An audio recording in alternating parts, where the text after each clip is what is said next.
All right, this is problem 167. An engineer who is working on a heat transfer analysis, or on the heat transfer analysis of a brick, building in English units, needs the thermal conductivity of brick, but the only value he can find from his handbooks is thermal conductivity K equals 0.72 watts per meter per degree Celsius, which is in SI units. To make matters worse, the engineer does not have a direct conversion factor between the two unit systems for thermal conductivity. Can you help him out? Well, I think we can. We'd like to go to English units with this. So let's do it.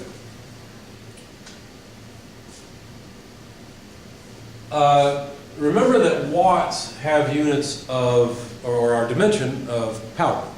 And so we need some English unit that also is the dimension of power. So if you look at the front cover of your book, you'll find a conversion factor to go from kilowatts to BTU hours. And it goes like this once you convert it from kilowatts.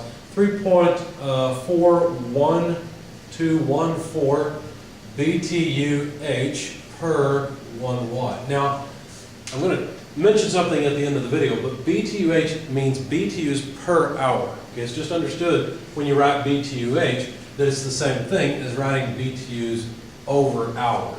Okay, so it doesn't matter how you write it, that's what's meant. So that takes care of the watts. We're now in English units, at least for the power. Now for the length measurement, meters, there is 1 meter for every 39.37 inches, so that'll take care of the meters and give us inches. And then the degrees Celsius. Well, the degrees Celsius, we have to know if we're talking about a difference in temperature or are we talking about a temperature measurement. In this case, you probably don't know much about thermal conductivity yet, but really it's just talking about what happens when you have material and there's heat transfer through that material. The degree Celsius is referring to here is the difference in temperature across two surfaces that the heat is flowing through. And so I wish, once again, that we use the terminology delta degrees Celsius, because that's really what this is, and we make it obvious and clear. So we don't really have to convert Celsius so much, we have to convert the difference in Celsius to a difference in Fahrenheit. So 1 delta degrees Celsius is 1.8 delta degrees Fahrenheit, or delta Rankine, either one.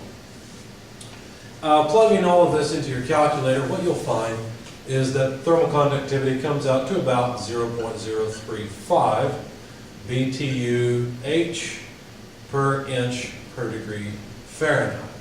Okay, now I want to make a quick comment here at the end of this video because this is something that can confuse you if you're not careful, especially if you're just learning about the differences between energy and power, where power, of course, is the rate of energy flow.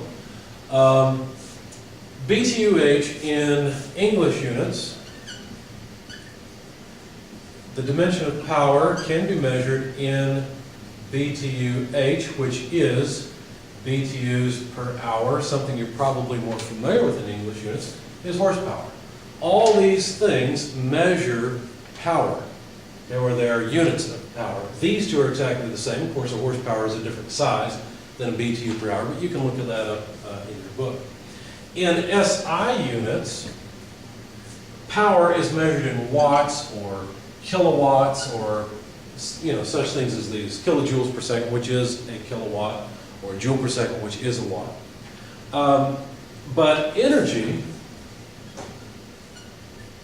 in English units is measured in, say, BTUs. That's one measure. Another measure that's fairly common is to use pounds force feet, which looks a lot like a torque because a torque is foot-pounds force. When I'm talking about energy, I will usually use pounds force feet to distinguish it from torque. In the SI system, of course, force times distance, you could use Newton meters, which is a joule. It's fairly common to use kilojoules as well, but if you probably buy electricity at your home, when you do that, you buy it in units of kilowatt hours. Now that can be confusing because a kilowatt hour is not a kilowatt per hour like a BTU is a BTU per hour. Remember, this is power, so it's power multiplied by time, which gives you energy, because power is just energy per time. So if you multiply energy per time, which is power by time, then the time essentially cancels and you're left with energy. So kilowatt hours is a measure of energy, but just be careful because this can be confusing, this kilowatt hour versus BTU per hour. And a lot of times I won't say BTUH, I'll just say BTU per hour to make that distinction clear.